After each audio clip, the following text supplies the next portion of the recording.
Welcome back to KCEN Kickoff. We're here for episode 5. My name is Ethan Love, and we have a newcomer on the show, Kevin, our digital producer. He's recently new to the station, but he is a sports fan, unfortunately a Georgia fan as well, and unfortunately a Cowboys fan. That's a double whammy right there. But we're going to just get into some college football. But before we do that, Kevin, how are you doing today? Welcome on. I'm doing pretty good. Excited to be here. Don't appreciate that Georgia dig, but it is what it is. You know, I get unlimited shots at Georgia after what they did to my Horned Frogs in the national championship, and because you will always have that over me. But heading into TCU's rival, Baylor, they lost to ASU on a field goal. Wasn't a good showing again from Baylor. They're close, it feels like, every week, but they just couldn't get it done again. Kevin, you have any thoughts? Yeah, I mean, I have to agree with you there. They're coming up close, but it's just not quite enough. Mm-hmm. I think, this is an easier said than done kind of thing, but they need to focus on their turnovers, preventing them, not doing it. They had an early one in their game. I think it was first quarter. Fumble, ASU gets a field goal, they're up. They had another one going into the second quarter. They're on ASU's 17, 19-yard line. Go for it on fourth down, which personally I'm a fan of. But you take the field goal there, you're up a score. It's 6-3. Instead, they turn it over. ASU comes back, field goal, or not a field goal, touchdown. And it just kept going through that game. And it seems like this week is the perfect chance to turn it around. They're playing Oklahoma State, which has fired Mike Gundy this week. That was the big news out of the college football world. And in the Big 12, Mike Gundy, 21 seasons at Oklahoma State, is gone just 4 years after they were in the Big 12 championship against Baylor, and they lost on that little fourth and goal, 1 yard away, barely didn't get it on the outside. Baylor ended up winning the Big 12, and since then it's been all downhill for Mike Gundy in the NIL era. And just kind of going on that, it just seems like Oklahoma State hasn't been able to make the transition into the NIL era very well. It's Stillwater. I've been there a few times. It's not the greatest economy-wise. Usually a lot of these colleges have good infrastructures and good cities around them to support NIL and to support these athletes and to get people to want to come play for that university. But Stillwater just doesn't have that infrastructure, and it doesn't seem like they have had the donors either. I mean, and you've seen it very quickly. Mike Gundy, he was opposed to NIL and the transition into that. And last year they didn't win a single game in the Big 12. The loss to Tulsa this past weekend definitely was the nail in the coffin for Coach Gundy. But they're gonna need to hire someone that knows NIL and wants to embrace it. And so this week it's gonna be all chaos for Oklahoma State. Baylor should be able to bounce back well against them and get started in the right direction as conference play keeps going throughout the season. But going on to A&M now, Auburn. They play Auburn. Auburn comes back to Central Texas. They came to play Baylor in week 1 and beat Baylor, but I think A&M is going to have a different story against Auburn. It just seems like A&M is a little bit different this year. That win against Notre Dame was honestly one of the best moments the Aggies have had in a long time. Kevin, do you have any thoughts on this game as the Aggies take on Auburn? Yeah, I got to say I'm more familiar with the SEC. Yes, Georgia guy. Big Georgia guy. I haven't been watching much of A&M, but I could tell you a little bit about Auburn. They've been showing some glimpses here and there. They're looking good. They might be playing a little better, but this is not the Auburn of old. I don't think they're going to be able to take A&M here. No, especially at home, too. I had never actually driven by Kyle Field, but I was in College Station on Friday for Friday Night Lights, and I drove by Kyle Field, and I was like, oh, my gosh, that stadium is massive. I didn't realize how big it was and how much of a home field advantage it actually is for the Aggies, but I do think that they take Auburn right now. But just kind of looking at Texas as a whole now, who is the best team in Texas? There's 4 ranked teams in the state right now: TCU, Texas Tech, Texas, and Texas A&M. All great teams, showing some promise early. Texas has gotten off to a rocky start with Mr. Manning at the helm. But he seemed to look good against Sam Houston, so maybe he turned a corner. I know it's Sam Houston, but maybe he turned a corner for the Longhorns as SEC play begins. But my pick for the best team in Texas right now is Texas Tech, and that's coming from a TCU guy.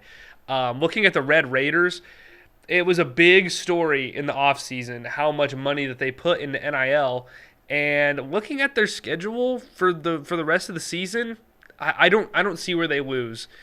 This week, well, they went into Utah this past weekend and beat them 34-10. Ranked matchup, went in, took care of business, and they did it with a backup quarterback too because Barry Morton got hurt. Man, their defense is legit. They play Houston. That's going to be a win. Kansas, that should be a win.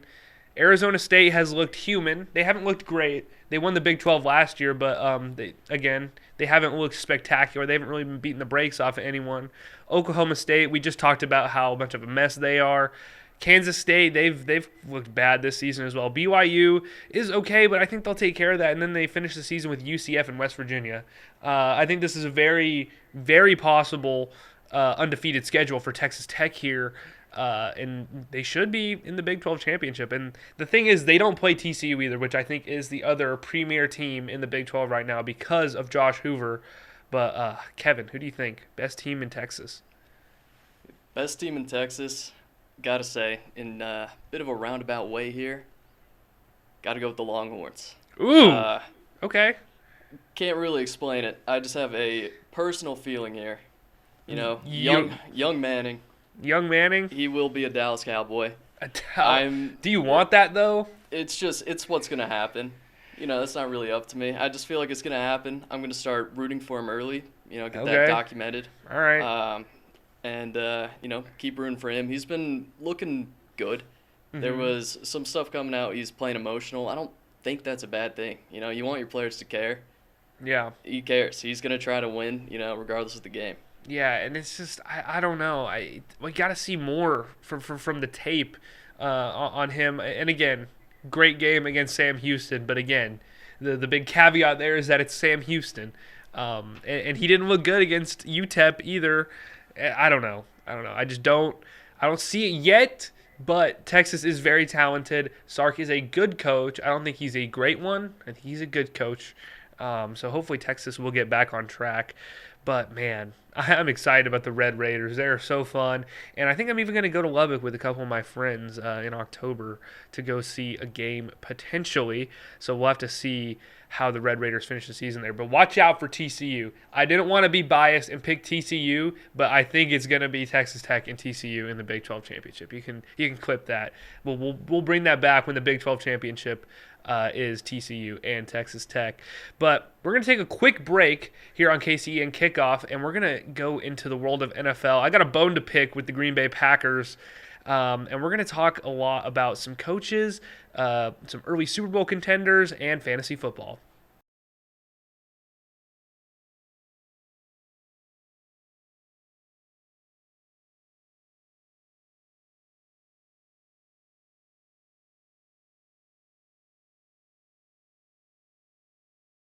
All right, welcome back to KCEN Kickoff here on 6+. Let's get into the NFL, and let's get into our survivor because I have a bone to pick with the Green Bay Packers. They blew it against the Cleveland Browns last weekend. Completely were full of themselves. They said in interviews earlier in the week that, we could have an undefeated season. Well, you got to take it one game at a time because the Cleveland Browns just punched you in the mouth. Old Joe Flacco punched you in the mouth, and now you guys look bad, and everyone's doubting you after a phenomenal 2-0 start, and now you're going to be on Sunday Night Football in Dallas this weekend on KCEN, by the way, and I don't even know if you guys are going to beat the Cowboys, And Kevin, I know you'd probably like to see a Cowboys win after Micah Parsons and all that, but you can't be full of yourselves when you go into a game against an obviously lesser opponent like the Cleveland Browns, because it's the NFL and everyone deserves to be here. And regardless if you're winning games or not, you could get upset on any given week. And that's all I'm going to say about the Packers. They knocked me out of Survivor. Kevin, you are still in Survivor. And who did you pick last week? I would have to double check there, but I will tell you. We'll get a fact check. Okay. With this week. Okay, but this week, who are you going with? This week, I hate to do it. I don't want to use what I'm gonna call a good team early here, but I'm gonna take the Chargers over the Giants. Okay. So Chargers offense, looking great. Giants defense outside of their front D line is Swiss cheese.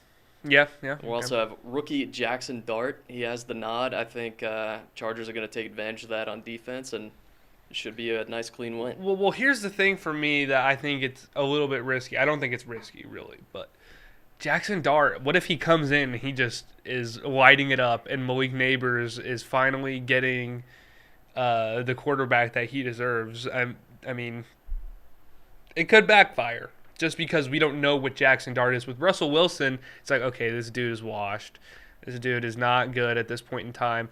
I don't know if you watched Sunday Night Football, but no, Russell Wilson was so bad. It was kind of embarrassing for the Giants. And I feel like they didn't have a choice after the way he played on Sunday night in Dayball. That seat keeps getting hotter. But I'm going to still give a pick for Survivor, even though I'm out. Alternatively, I'm going to go back to the Browns, and I think the Lions will take care of business against them this weekend. Pretty self-explanatory, Now people are looking at the Browns, it's like, oh, they beat a good team, so they can do this. They are capable. Granted, it was very improbable, but I'll take the Lions this week in Survivor. Even though I'm out, I can still have some fun with it. But we'd mentioned Brian Daboll, his hot seat getting hotter. So let's go into a coach that you think will be fired before the season ends. Kevin, do you have your pick? I mean, you just named my number one guy. Yeah, and he's kind of the obvious answer here. It's not looking good in New York for Brian Daboll. He started off as a head coach with his best season, and he's only gotten worse. Best season of 9-7, by the way. It's continuing to go down. And we're mentioning quarterback play here. A lot of teams do this, and I hate that they do it. They bring in a vet. They take a very early draft pick of a quarterback. You want this guy to be the quarterback of your future.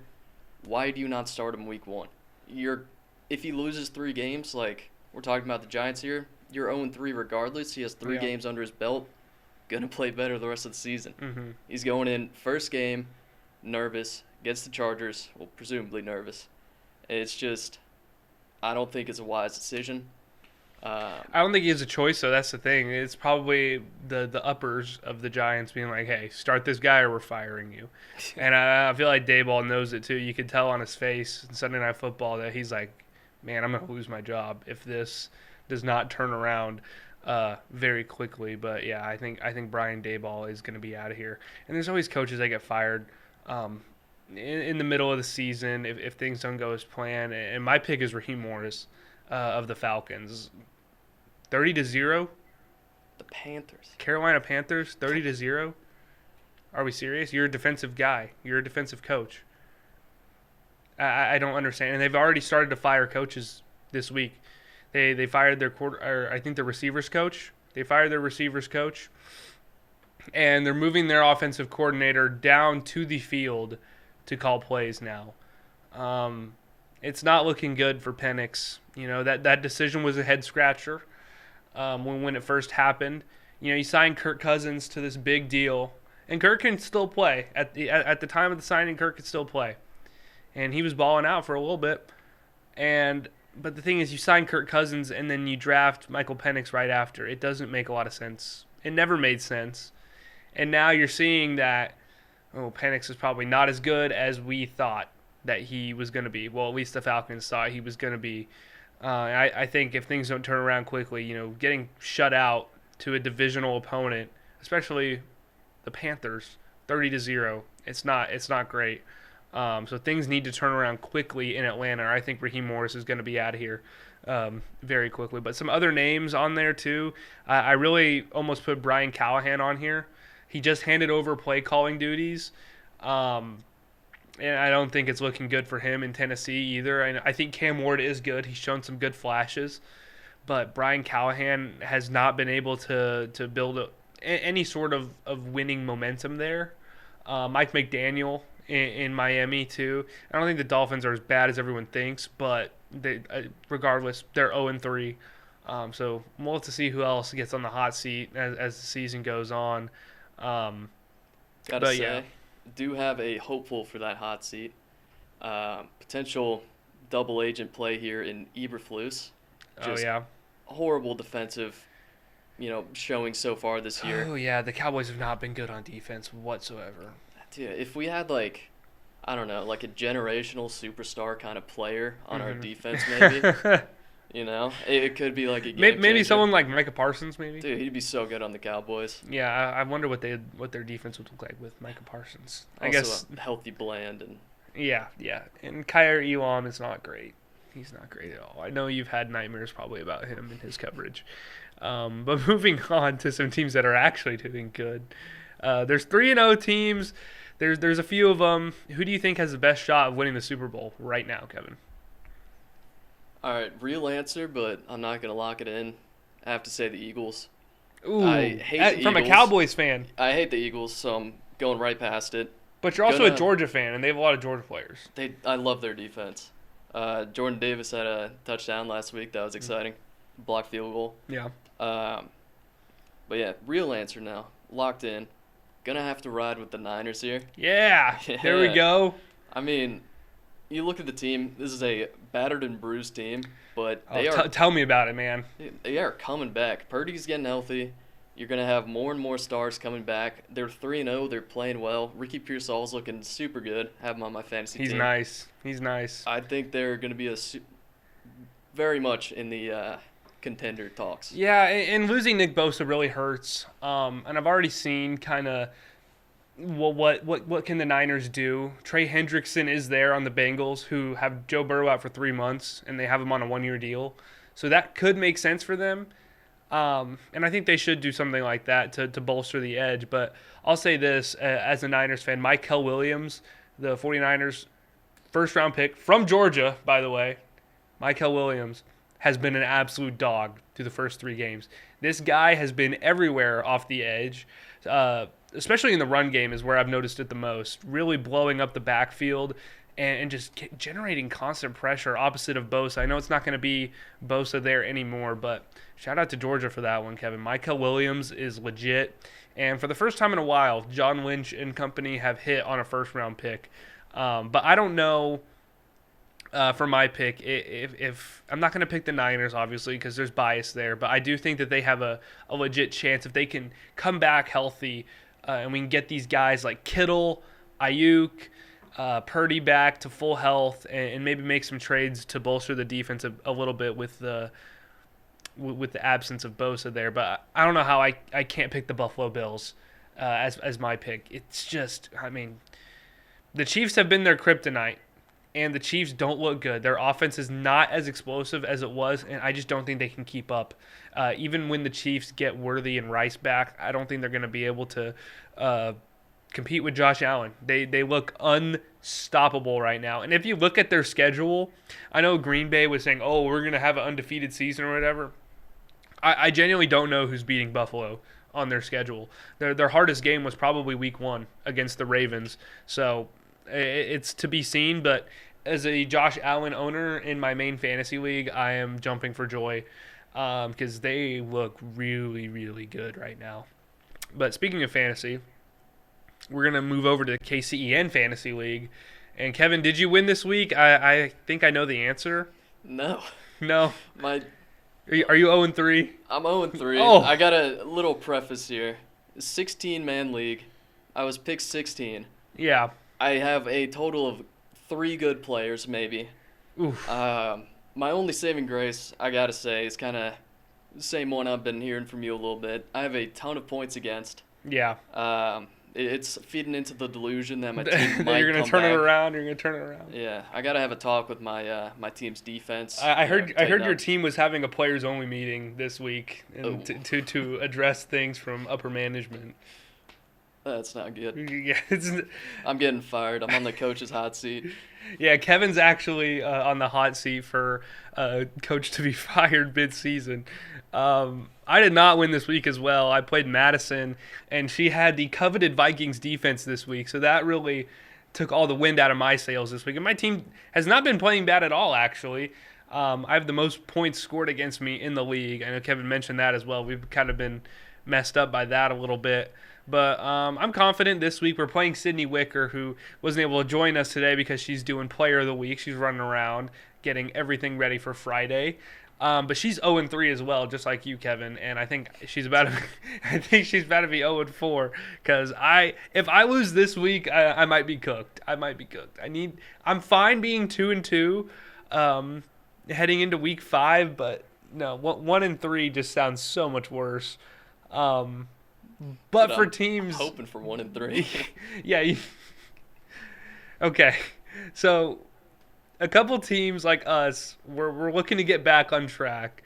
I have a couple waiver wire guys or dudes you should try to trade for if you want to have some guys for the long haul that could get lucky. And again, we're in a 16-team league, and my main league is 14. So these are kind of deep cuts, should you say. I'll have Trey Benson on here first. It's kind of the obvious one with James Conner going down. Just a bad injury to James Conner. You got to feel bad for him. He's always been super consistent for Arizona, even when he was on the Steelers as well. But Trey Benson is going to benefit a lot. And in both of these leagues, he's actually on a team already. So we're not going to be able to pick him up. But in some of the 8-person leagues, 10-person leagues, he should be available there. And just another backup running back that I have here is Hassan Haskins. Najee Harris went down for the Chargers with a torn Achilles. So that moves up Hassan Haskins to be in that RB2 role behind Omarion Hampton, who hasn't looked too great besides last week. So if something happens to Hampton, I think Haskins is a good stash. Again, if he was available in my 14-team league, I picked him up, so he should be fine there. And then I mentioned this before the season even started in the first episode of KCEN Kickoff. Luther Burden on the Bears is my last pickup. He went off finally this past week against a Cowboys defense that wasn't doing much, to say the least. But hate those trick plays. But Luther Burden, I think, is going to continue to build his role in this Bears offense with Ben Johnson. And I said it before the season. He's kind of like the Amon-Ra in that offense. The slot guy that can block fast. He was great at Mizzou. I really like Luther Burden, and I think his role is going to only continue to increase as the season goes on. Kevin, you got any pickups for us? I do. Just a quick aside. I think the Cowboys fall for every trick play whenever they're brought up. I don't think there's ever been a trick play where like, oh, I should maybe cover this guy sprinting past me. Yeah, they always seem to be on the shorter end of the trick plays. I wonder if we'll see one from Green Bay this weekend. Let's hope not. But yeah, on the note of the Cowboys, Tolbert and Turpin are coming into mind for me. Yeah. I think for their price point or for where they are, they probably still are on waivers. Tolbert has a lot of experience stepping in for CD when he goes down, so he's going to be getting a lot of first, second, third looks. As soon as defenses realize, we just got to cover Jake Ferguson, and Pickens is already locked up. Yeah, I actually put in a claim for Jalen Tolbert in my main league, and I didn't get him. So he's definitely been on some other people's radars as well. And last year, again, when CD got hurt, Jalen Tolbert was a good receiver in fantasy. So I like that pick. On Turpin, real quick, we're starting to see him get more and more involved in the pass game. And with CD going down, that's just going to be more opportunity for him to, actually get design plays for him or targets or downfield looks. He's got the speed, just got to get him the ball. Could be worth a flyer. Two other people I have an eye on, probably should still be on waivers, is Jeremy McNichols and Chris Rodriguez Jr., running backs, Commanders. Yes. McNichols looked good this past week. The RB2 spot, still very much open. This is a high-powered offense, so no matter what, they're going to be riding the hot hand, probably with Bill Krosky Merritt. McNichols is good. Chris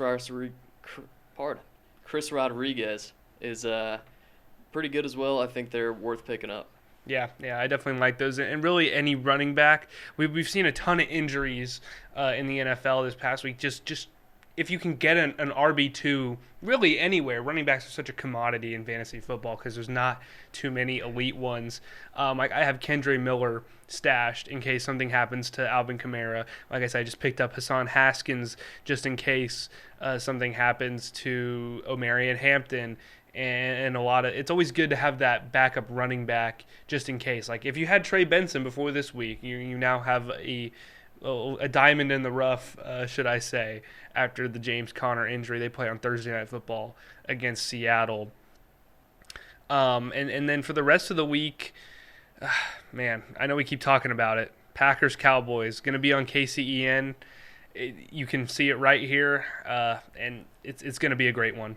Micah Parsons returns to Dallas. I feel like this might be one of those record-breaking Sunday Night Football ratings games where this might be the most watched Sunday Night Football in a while. It's two huge teams, and there's a ton of implications. It's early in the season. No one's out of it yet. Very excited for Sunday Night Football this week. And then, of course, we have Friday Night Lights coverage, and then Baylor and A&M on Saturday. And, of course, Sunday Night Football. I'll keep saying it on KCEN. But, Kevin, I think that's going to do it for us. Do you have anything else you want to add? Gotta say, Cowboys take this one. Oh, no doubt in my mind. No doubt in your mind. Some doubt in my mind. Non-biased. Okay, completely biased. We'll have this recording saved for next week if the Cowboys get absolutely embarrassed. If the Browns can do it, if Cowboys can do it. That's the thing. If the Browns can do it, so can anyone. But we'll see what happens this weekend. And hopefully you stay alive in Survivor. So at least one of us can keep playing legitimately. But that's going to do it for us on KCEN Kickoff, where we kick off your weekend of sports earlier in the week. Thank you for watching.